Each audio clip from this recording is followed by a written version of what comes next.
IMF가 섬뜩한 경고를 한다. 이러다 부채 폭발. 이 말이 여러분 사실일까요? 일단 IMF의 보고서, 정례 보고서를 한번 살펴보겠습니다. 그 내용을 보면 이러다 대한민국은 진짜 부채 폭발한다. 저는 그 생각을 지울 수가 없어요. 당장 말입니다. 올해 대한민국의 경제 성장률을 1%를 밑으로 잡았어요. 0.9% 잡았습니다. 0.9%. 지금 2025년 10월이 됐네. 11월입니다. 11월. 11월에도 0.9%, 10월에도 0.9%. 그나마 이게 올려 잡은 거예요. 2025년 7월에 0.8%에서 10월, 11월에는 0.9%로 살짝 올려 잡은 겁니다. 중요한 것은 1% 미치잖아요. 1% 미치라는 건 여러분 글로벌 금융위기 때 우리가 0.8% 성장했습니다. 올해 0.9%가 된다는 것은 글로벌 금융위기 때만큼 올해가 어렵다 이런 얘기잖아요.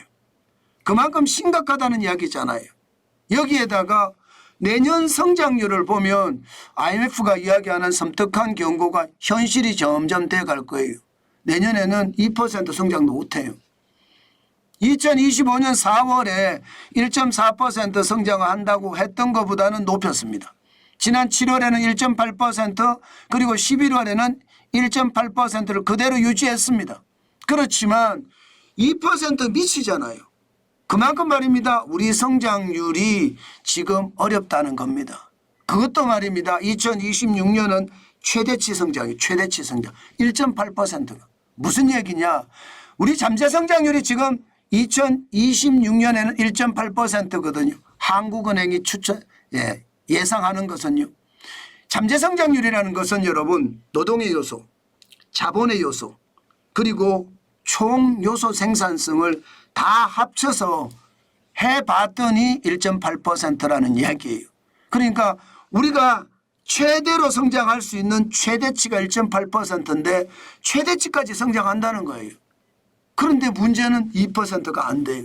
자, 이렇게 성장이 올해는 0.9%, 내년에는 1.8% 이렇게 성장을 했을 때 과연 우리가 국가 부채가 더 늘어나지는 않을까요? 저는 국가 부채가 점점 더 늘어날 수 있다고 봅니다.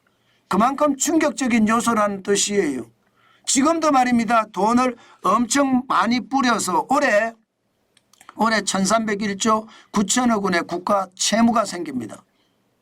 GDP 대비로 해보면요. 49.1%예요. 그만큼 말입니다. 한 나라 국민이 생산하는 총액의 49.1%가 빚이란 뜻이에요. 엄청나죠? 진짜 엄청납니다. 문제는요. 이게 줄일 방법이 만만치가 않아요. 줄이려고 하면요. 성장을 계속 2% 이상씩 가져가는 게 맞아요. 우리 경제 정도면 적어도 2% 정도는 성장을 해줘야 하거든요. 그만큼 성장을 못 해주면 더 심각한 상황이 되는 거잖아요. 문제는 내년에 국가 예산도 올해보다 현재까지 정부안을 보면 54조 7천억 원이나 더 뿌립니다. 그런데도 성장이 1.8%라? 와, 이러면 충격이죠. 현재 국회에서 내년도 예산을 지금 점검하고 있는데 더 올린다고 해요. 그러면 54조 7천억보다 더 늘어날 수도 있습니다.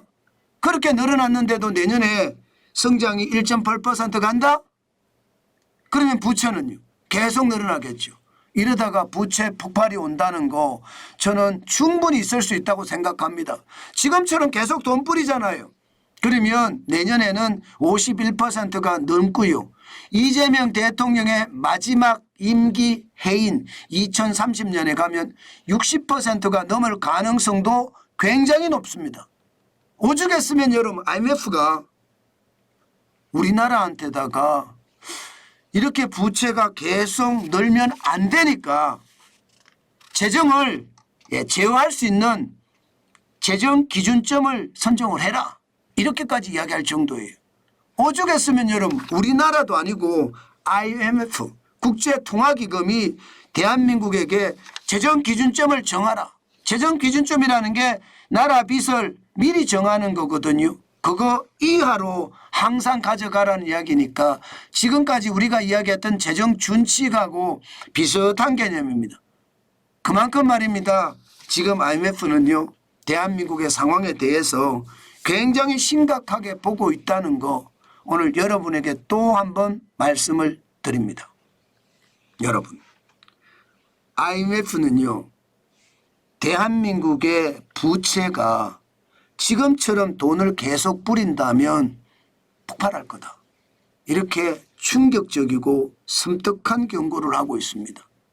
이재명 정부가 올해도 많이 뿌렸지만 내년에도 현금 살포를 엄청 하게 되거든요. 성장이라는 것은 성장성 있는 금융을 해야 성장이 더 빨라지는 거지, 현금 살포해서 성장한다는 것은 그때만 성장하지 장기 성장에는 거의 도움이 되지 않습니다. 그러면 결국 나라 부채만 늘어난다는 이야기인데 이거 충격적이란 뜻입니다. 오죽했으면 여러분, IMF가 외부 단체잖아요. 해외에서 대한민국 부채가 폭발할 수 있다, 이렇게 경고할까요? 저는 이거 충격적인 일이라 솔직히 생각을 합니다. 그만큼 대한민국의 부채 심각하다는 뜻입니다. 참 이런 것을 보면 저는 늘 안타깝다는 생각을 참 많이 합니다. 그래서 여러분, 시장은 항상 예의주시하면서 보셔야 돼요. 정부가 이야기하는 고지곳대로 그 말을 들으면 반드시 후회합니다. 그러니까 이게 형평성 있게 보기 위해서 여러 언론을 보는 게 좋고요. 또 정환진 TV를 보는 게 좋다는 말씀 오늘 또 한 번 드립니다.